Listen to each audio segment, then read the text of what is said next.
आपका फ़ोन भले ही कितना ही एडवांस या स्मार्ट क्यों ना हो, लेकिन जैसे ही बैटरी ड्रेन आउट होती है तमाम एप्लीकेशन दम तोड़ देती है।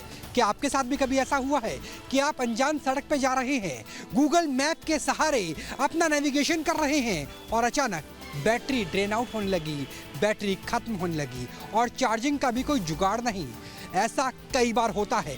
ऐसे में लगता है कि गूगल ने आपकी मुराद सुन ली है और गूगल ने अपने मैप्स में एक नई एप्लीकेशन को एंडोर्स कर दिया है जो पावर सेवर मोड पे भी चलेगा, यानी बैटरी कम होने के बावजूद गूगल मैप आपको तयशुदा नेविगेशन के सहारे अपने डेस्टिनेशन तक ज़रूर लेकर जाएगा। कैमरा सहयोगी प्रेम शंकर के साथ Rahul Dabas, news state, Delhi.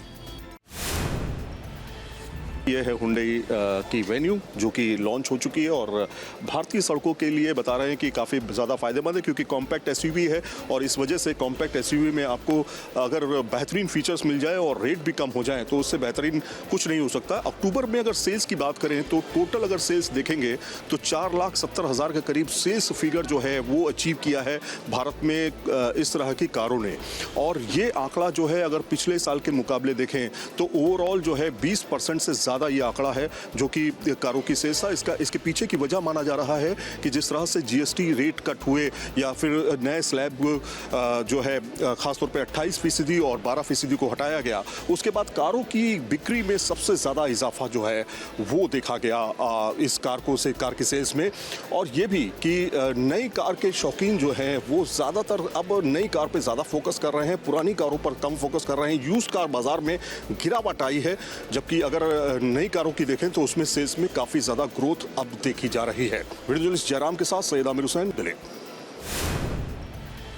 SIR को लेकर बेशक ही घमासान मचा हो, लेकिन 12 राज्यों और केंद्र शासित प्रदेशों में जो है एसआईआर शुरू कर दिया गया है। उत्तर प्रदेश सबसे बड़ा राज्य है जहां ये एसआईआर हो रहा है। उसके अलावा अन्य राज्यों में भी और केंद्र शासित प्रदेशों में भी इस एसआईआर के जरिए चुनाव आयोग की जो लिस्ट है, पूरी चुनावी वोट मतदाताओं की लिस्ट है, उसको दुरुस्त करने का काम किया जाएगा, जिसके तहत बीएलओज आपके घर आएंगे और आपकी पूरी जानकारी जो है उनको देनी पड़ेगी, क्योंकि इससे आपकी मतदाता सूची में गहनता से स्पष्टीकरण आ जाएगा और उसके बाद उस सूची के आधार पर आपका वोट रहेगा या नहीं रहेगा ये भी तय होगा।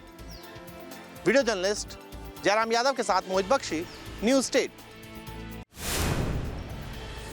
चुनाव आयोग के आदेश पर जिस तरीके से विशेष पुनरीक्षण अभियान शुरू हुआ है, जिसे एसआईआर भी कहा जाता है, आज राजधानी लखनऊ से शुरू हुआ है। उत्तर प्रदेश में आज से ये विशेष पुनरीक्षण अभियान की शुरुआत हो रही है। 4 नवंबर से 4 दिसंबर तक चलेगा। उत्तर प्रदेश की अगर बात करें तो 16 करोड़ से ज़्यादा के मतदाता हैं और 1,62,000 से ज़्यादा बीएलओ, और ये पूरा का पूरा अगर अभियान कहें तो बीएलओ पे ही केंद्रित रहेगा, क्योंकि जो विशेष मतदाता अभियान चल रहा है उसमें करेक्शन की मुख्य ड्यूटी बीएलओ पे रहेगी। हम आपको दिखा रहे हैं, हम आपको इस कार्यालय में लेकर आए हैं। राजधानी लखनऊ में ऐसे अलग अलग क्षेत्र बनाए गए हैं। ये लखनऊ मध्य विधानसभा क्षेत्र है जहां से जुड़े हुए बीएलओ आ करके ले जा रहे हैं फॉर्म और यहां से बस्ता अपनी एंट्री करा रहे हैं। देखिए यहाँ पर ये रजिस्टर है, ये बीएलओ हैं, इनकी ड्यूटी लगी हुई है। आसपास जितने भी हैं ये हम आपको दिखा रहे हैं। Assembly constituency 174 SIR form booth number 47, इस तरीके से पूरे डिटेल के साथ ये फॉर्म दिए जा रहे हैं, जिसे वहाँ जा कर के फिजिकली वेरीफाई करना है। बहुत सारे डॉक्यूमेंट्स को बताया गया है जिनको ले कर के ये अब का अगर हम कहें कि एसआईआर का जो सर्वे है वो हर तरीके से कि इसमें फुल प्रूफ रहे, कहीं कोई गलती ना हो, किसी तरीके का इसमें डुप्लीकेसी ना होने पाए। इन सब को लेकर के जैसा कि भारत निर्वाचन आयोग ने कहा भी था कि पूरे देश में चलाया जाएगा। आज ये देश स्तर पर अगर हम कहें तो आज से शुरुआत होगी, 4 दिसंबर को समापन होगा। लिस्ट बन जाने के बाद फिर उसे पब्लिक डोमेन में डाला जाएगा, जिसमें उसकी जो त्रुटियां हैं या आपत्तियां हैं वो एक बार फिर से मंगाई जा सके। वीडियो जर्नलिस्ट हरिराम के साथ आलोक पांडे, न्यूज़ स्टेट, लखनऊ। बिहार चुनाव के पहले मतदान को लेकर आज जो है वो प्रचार प्रसार थम गया है। शाम 5 बजे चुनाव प्रचार प्रसार जो है वो थम चुका है। बिहार में 121 सीटों पर पहले चरण में चुनाव होना है, जिसको लेकर मतदान जो है वो 6 नवंबर को होगा। आज 4 नवंबर को तमाम प्रचार प्रसार जो है वो शाम 5 बजे थम चुका है। हालांकि इस दौरान एनडीए और विपक्ष के तमाम नेताओं ने ताबड़तोड़ रैलियां की हैं, चाहे उत्तर प्रदेश के मुख्यमंत्री का रोड शो हो, मध्य प्रदेश के मुख्यमंत्री का रोड शो हो, या फिर खुद प्रधानमंत्री से लेकर गृह मंत्री की बात हो। विपक्ष का जिक्र किया जाए तो तेजस्वी से लेकर तमाम बड़े नेताओं ने आज पूरी तरीके से प्रचार प्रसार जो है वो किया है। वैसे में आज प्रचार प्रसार थम चुका है और कई दिग्गजों की किस्मत जो है वो 6 तारीख को लिखी जाएगी। वीडियो जर्नलिस्ट सत्येंद्र कुमार के साथ उत्कर्ष, न्यूज़ स्टेट यूपी। संत कबीर नगर में उत्तर प्रदेश की पुलिस और यूपी एटीएस की बड़ी कार्रवाई सामने आई। दरअसल इंग्लैंड की नागरिकता रखने वाले शमशुल हुदा खान के ऊपर यूपी एटीएस की रिपोर्ट के बाद पुलिस की तरफ से कार्रवाई की गई। शमशुल हुदा खान खास तौर से विदेशी मुद्रा, धोखाधड़ी जैसे गंभीर आरोप उनके ऊपर लगे और इसके साथ ही साथ मदरसों को फंडिंग कराना, भारत में इस्लामीकरण को बढ़ावा देना जैसी तमाम चीजें भी सामने आई हैं। यूपी एटीएस उस पूरे मामले में अपनी कार्रवाई को तेजी के साथ आगे बढ़ा रही थी। इसके बाद इससे संबंधित रिपोर्ट सौंपी गई। रिपोर्ट के आधार पर अब उत्तर प्रदेश की पुलिस की तरफ से इसके ऊपर कार्रवाई की है। उत्तर प्रदेश पुलिस के एडीजी अमिताभ जैश की तरफ से इससे संबंधित जानकारी देते हुए बताया गया कि इस्लामीकरण, मदरसों को फंडिंग जैसे प्रमुख एजेंडा शमशुल हुदा खान के थे, जिसकी वजह से बहुत सारे लिंक पाकिस्तान से संबंधित दस्तावेज भी सामने आए हैं। ऐसे में कार्रवाई को आगे बढ़ाया गया है और इससे संबंधित तमाम कनेक्शन को भी तलाशने का काम किया जा रहा है। वीडियो जर्नलिस्ट सैफुल हसन के साथ शुभम पांडे, न्यूज़ स्टेट, लखनऊ। गाजियाबाद की क्राइम ब्रांच और स्वाट टीम पुलिस को एक बड़ी कामयाबी हाथ लगी। दरअसल बांग्लादेश कालाबाजारी करके कफ सिरप की सप्लाई की जानी थी। 4 ट्रक के अंदर भरकर इन कफ सिरप को भेजा जा रहा था। पुलिस को जैसे ही सूचना मिली, पुलिस ने दबिश दी और इन चारों ट्रक को अपनी गिरफ्त में ले लिया। कुल 8 लोगों को पुलिस ने अपनी हिरासत में लिया और जब छानबीन की गई तो इनके पास से पुलिस ने 20 लाख रुपए कैश और अन्य सामान बरामद किया। इसके अलावा इन चारों ट्रक के अंदर चूने में छुपाकर तकरीबन 3 करोड़ 40 लाख रुपए के कालाबाजारी कर अवैध कफ सिरप को ले जाया जा रहा था, जिनको बांग्लादेश तक पहुंचाना था। इस गैंग का जो मुख्य सरगना है, दरअसल वो विदेश से बैठकर इस पूरे गैंग को ऑपरेट कर रहे थे। आसिफ, वसीम और शुभम, ये वो 3 नाम हैं जो इस गैंग के मुख्य सरगना हैं और अभी फरार चल रहे हैं। हालांकि 8 लोगों को पुलिस ने गिरफ्तार भी कर लिया है। दिल्ली एनसीआर के अंदर जो पूरे इस गैंग को ऑपरेट कर रहा था, उसका नाम सौरभ त्यागी है। सौरभ त्यागी से पूछताछ में काफी कुछ बातें निकलकर सामने आई हैं। किस तरह से कालाबाजारी कर ये कफ सिरप मार्केट में आ रहे थे, जबकि 2024 के अंदर ही ये कफ सिरप बनने बंद हो गए थे। वीडियो जर्नलिस्ट सतीश के साथ हिमांशु शर्मा, न्यूज़ स्टेट, गाजियाबाद। सूत्र बताते हैं कि नेपाली नागरिकों द्वारा भारतीय सीमावर्ती क्षेत्रों में फर्जी पहचान पत्रों के माध्यम से आवासीय व कृषि भूमि इन दिनों तेजी से खरीदी जा रही है, जिसमें फर्जी दस्तावेजों से तैयार आधार कार्ड, पैन कार्ड और बैंक पासबुक का सहारा भी लिया जा रहा है। इस गड़बड़ी में रजिस्ट्री विभाग की भी भूमिका भी संदिग्ध है, जो दस्तावेजों के सही होने के पुष्टि होने के बगैर सरसरी प्रक्रिया में रजिस्ट्री स्वीकृत कर दी जा रही है। महाराजगंज जिले के चारों तहसील में नेपाली मूल के लोग इन दिनों खरीद फरोख्त कर रहे हैं, लेकिन नौतनवा व निचलौल तहसील क्षेत्र में इसकी संख्या सर्वाधिक है। यहाँ के सोनौली, नौतनवा, बरगदवा, ठूठीबारी, निचलौल, गड़ौरा आदि कस्बों में तो नेपाली व पहाड़ी मोहल्ला भी इन दिनों बसता जा रहा है। देखिए, इसी मामले को लेकर तो हम आंदोलन कर रहे हैं।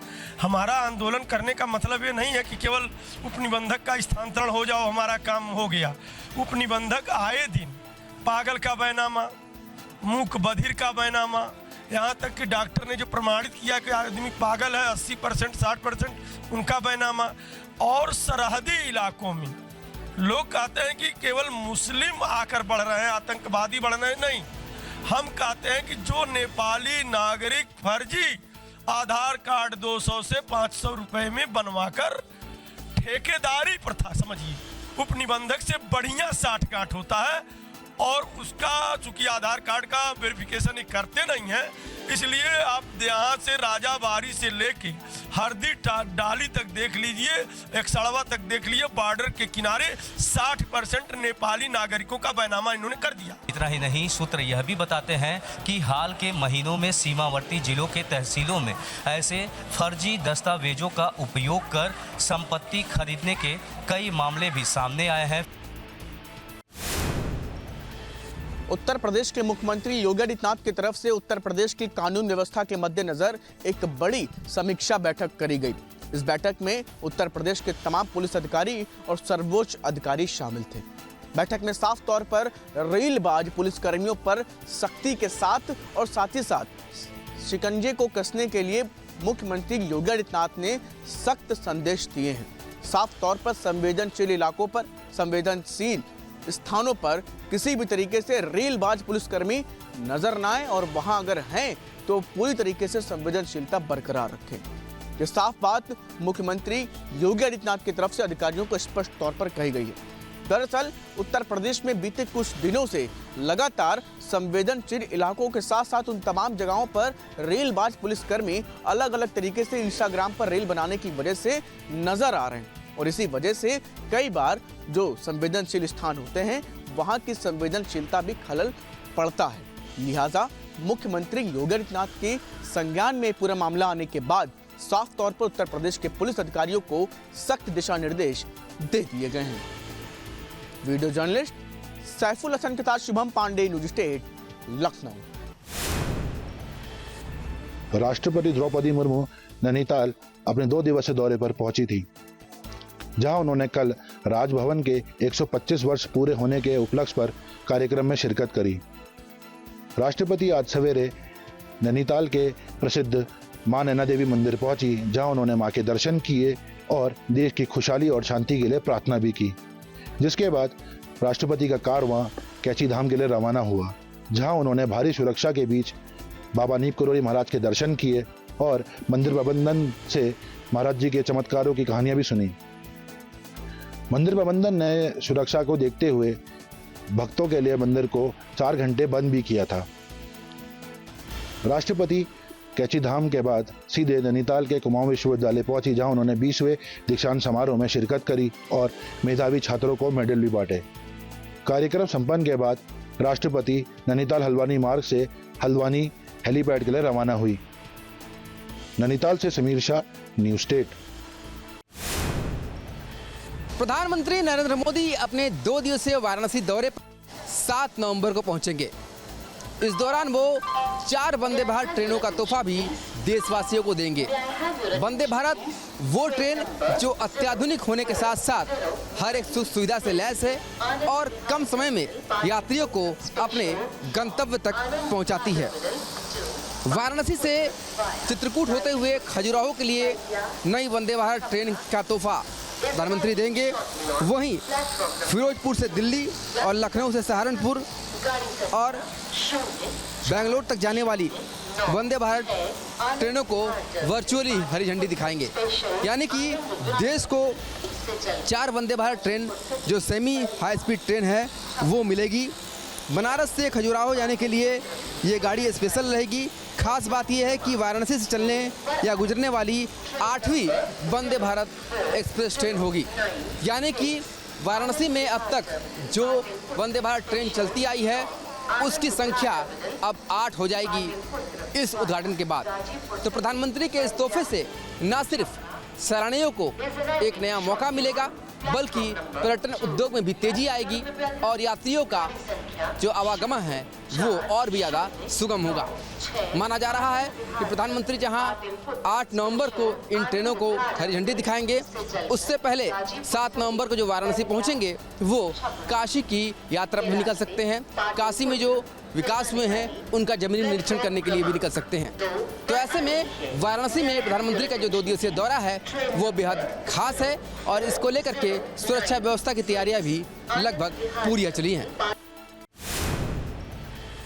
300 किलोमीटर की पैदल यात्रा करके स्वास्थ्य सुविधाओं को लेकर के चौखुटिया के लोग देहरादून पहुंचे।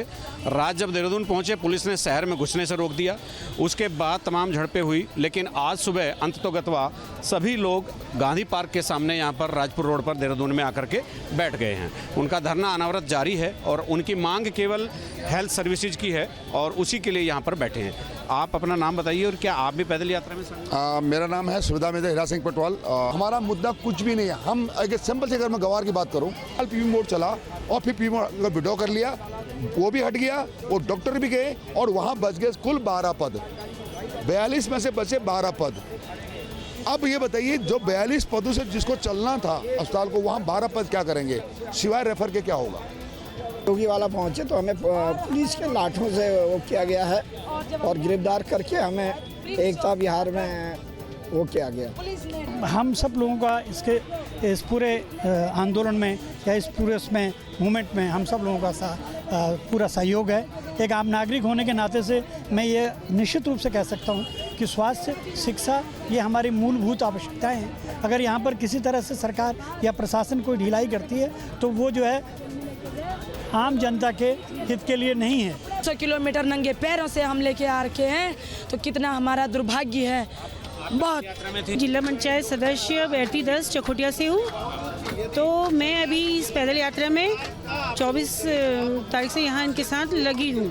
कैसे हमारे युवा जो है स्ट्रांग होंगे, कैसे इस देवभूमि को आगे ले जाएंगे, और इसीलिए ये मुहिम जो है हमारे एक पूर्व सैनिक ने चलाई है, श्री भुवन खट्टर जी ने।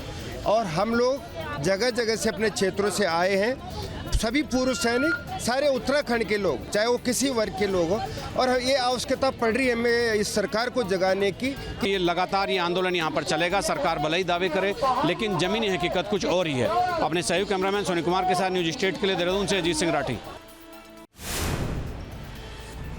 नोएडा इंटरनेशनल एयरपोर्ट के पहले चरण का काम तकरीबन पूरा हो चुका है। फिनिशिंग का काम अभी चल रहा है। उसी के साथ साथ अब सुरक्षा व्यवस्था को भी मजबूत करने का काम किया जा रहा है। नोएडा पुलिस कमिश्नर ने एयरपोर्ट से संबंधित अधिकारियों के साथ मीटिंग की और एयरपोर्ट पर सुरक्षा को लेकर बड़ा कदम उठाया। फिलहाल एयरपोर्ट पर एक पुलिस चौकी का निर्माण करा दिया गया है। उस पुलिस चौकी में SHO सहित 12 पुलिसकर्मियों को तैनात किया गया है। इससे पहले CISF के 120 जवानों को भी यहाँ तैनात किया गया था। CISF की पूरी एक कंपनी को एयरपोर्ट पर सुरक्षा के मद्देनजर तैनात किया जाएगा, जिसमें 700 जवान शामिल होंगे। फिलहाल एयरपोर्ट के उद्घाटन को लेकर कयास लगाए जा रहे हैं कि नवंबर के आखिरी सप्ताह या दिसंबर के पहले सप्ताह में एयरपोर्ट का उद्घाटन कर लिया जाएगा। लिहाजा तमाम स्तर पर जो तैयारियां हैं उनको दुरुस्त किया जा रहा है। माना जा रहा है कि इसी महीने मुख्यमंत्री योगी आदित्यनाथ एक बार फिर से एयरपोर्ट पहुंचेंगे और पहुंचकर जो तैयारियां हैं, जो निर्माण कार्य है, उसकी समीक्षा करेंगे और अधिकारियों के साथ बैठक करेंगे, जिसके बाद उद्घाटन की फाइनल तारीख सामने आ सकती है। पिछले दिनों DGCA की तरफ से एयरपोर्ट पर लैंडिंग कराई गई थी छोटे विमान की और टेक ऑफ कराया गया था, जिससे वहां लगे रडार और तमाम उपकरणों को चेक किया गया था। तो हर एक स्तर पर एयरपोर्ट शुरू करने से पहले जो तैयारियां हैं वो की जा रही हैं और सुरक्षा के मद्देनजर जो थाना खोला जाना था उससे पहले अब पुलिस चौकी शुरू करके पुलिसकर्मियों की तैनाती कर दी गई है। वीडियो जर्नलिस्ट जैनेंद्र के साथ अमित चौधरी, न्यूज स्टेट नोएडा। बिल्कुल आपको बता दूं कि जम्मू से एक बस जो है मिनी बस, उसको राजौरी जाना था, लेकिन राजौरी नेशनल हाईवे पे उसका एक्सीडेंट हो जाता है। उसके बाद वहां पे जो है 32 जो पैसेंजर्स हैं वो वहां पे गंभीर रूप से घायल होते हैं। बाद में उनको GMC राजौरी जो है रेफर किया जाता है। पूरी तरीके से वहां पे जो जम्मू कश्मीर पुलिस और अलग अलग टीम्स है वो वहां पे पहुंची है। बाद में वहां पे रेस्क्यू ऑपरेशन शुरू किया गया है। लेकिन अगर देखा जाएगा कि इस राजौरी नेशनल हाईवे पे काफी ज्यादा एक्सीडेंट होते थे। आज भी जो है सुबह ये जम्मू से बस, जो मिनी बस आ रही थी राजौरी की तरफ से, तो राजौरी में इसका एक्सीडेंट जो है वो होता है। बाद में वहां पे जो है काफी ज्यादा जो पैसेंजर्स है वो वहां पे घायल होते हैं। लेकिन अभी तक हमारे पास रिपोर्ट यही आ रहा है कि 32 यात्री जो है वो गंभीर रूप से घायल हुए हैं। उनको बाकायदा तौर पर GMC राजौरी रेफर किया गया है। पूरी तरीके से वहां पे रेस्क्यू ऑपरेशन अभी भी जारी है और जो घायल हुए थे उनका ट्रीटमेंट बाकायदा तौर पर अभी भी राजौरी GMC में चल रहा है। वीडियो जर्नलिस्ट मीर मुंतज़िर के साथ खालिद डार, न्यूज स्टेट। हरमाड़ा का जो सड़क हादसा हुआ वो इसी जगह पर हुआ था।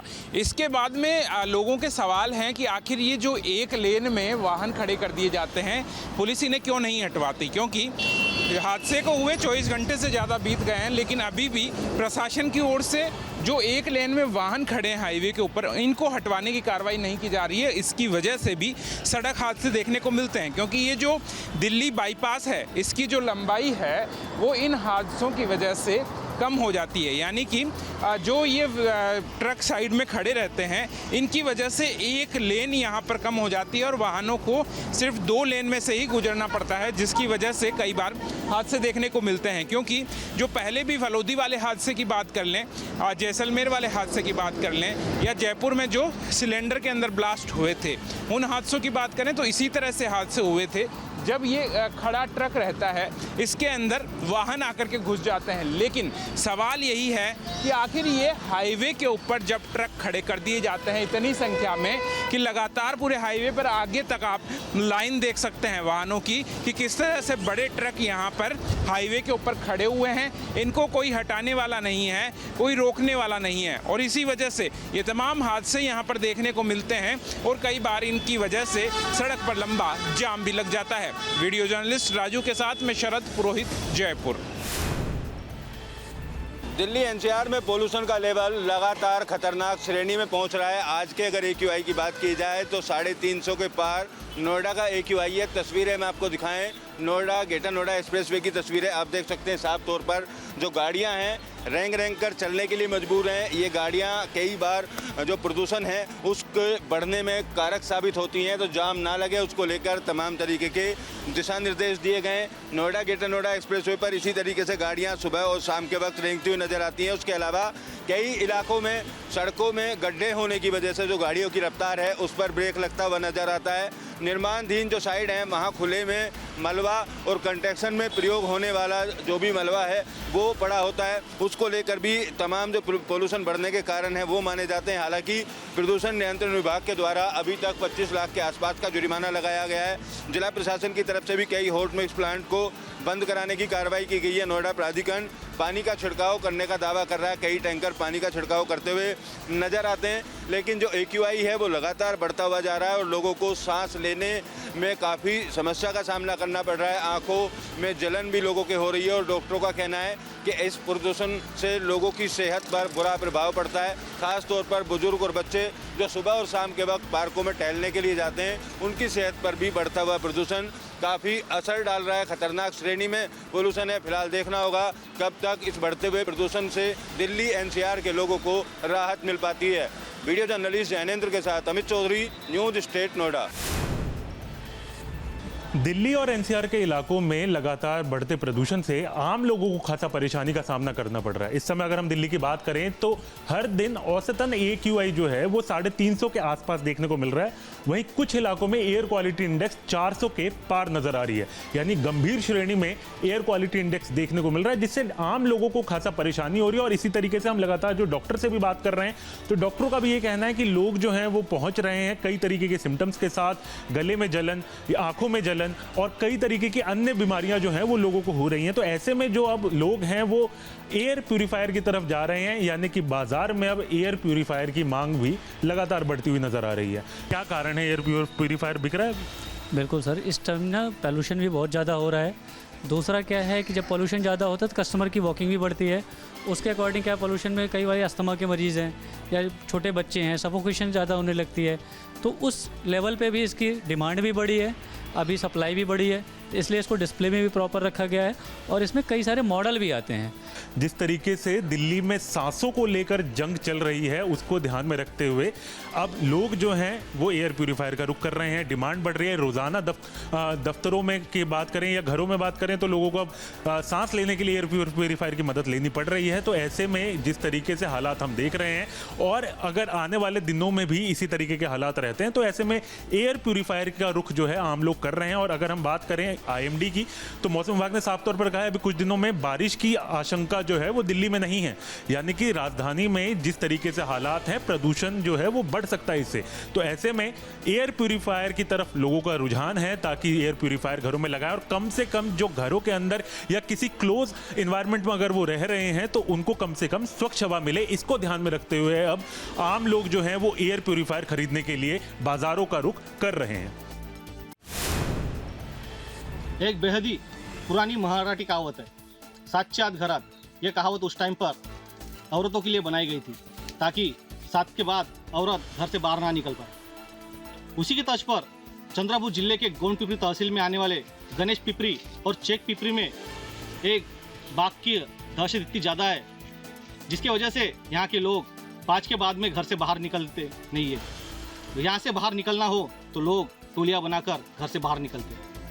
उसकी दहशत की वजह से आप हमारे पीछे देख सकते हो, ये पिंजरा बाघ को पकड़ने के लिए फॉरेस्ट विभाग ने लगाया है। गणेश पिपरी के लोग और चेक पिपरी के लोग बीते 8 दिन पहले यहाँ आंदोलन छेड़े थे, जिस आंदोलन में पूरा चक्का जाम किया था, हाईवे जाम हो गया था। लोगों की भीड़ के आगे प्रशासन सरेंडर हो चुका था।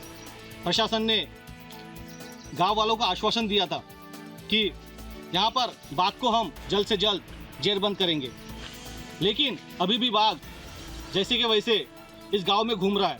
मैं आपको बताना चाहूँगा, यहाँ से 2 किलोमीटर अंतर पर एक गांव है, वहाँ पर आज रात को गाय पर हमला करने की जानकारी सामने आ रही है। मैं आपको बताना चाहूँगा, ये जो हमारे पीछे आप देख रहे हो, ये फार्म हाउस है। इस फार्म हाउस पर भी जो 8 दिन पहले घटना हुई थी, उसके बाद यहाँ बाघ देखा गया था। टाइगर को देखकर यहाँ कुत्ता भौंकने लगा। कुत्ते का भौंकना देख कुत्ते के मालिक ने उस जगह पर जाके देखा तो वहाँ पे बाघ दिखा। ये प्रशासन की लापरवाही को साफ तरह से दर्शाता है। आप इसको पूरी तरह से देखिए, गोल गोल हम दिखाते हैं आपको, ये पूरी तरह से बंद है, किसी तरह से खुला नहीं है। तो इसमें बाघ जाएगा तो सिर्फ जाएगा कैसे? अब बाघ जेरबंद होगा कैसे? यहाँ के लोगों को बाघ के दहशत से निजात मिलेगा तो मिलेगा कैसे? प्रणीत तावड़े, चंद्रपुर।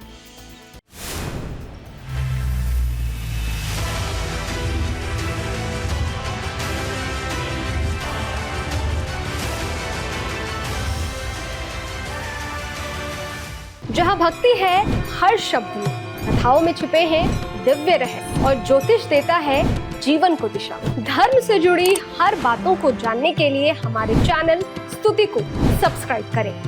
चैनल पर जाने के लिए इस लिंक पर क्लिक करें।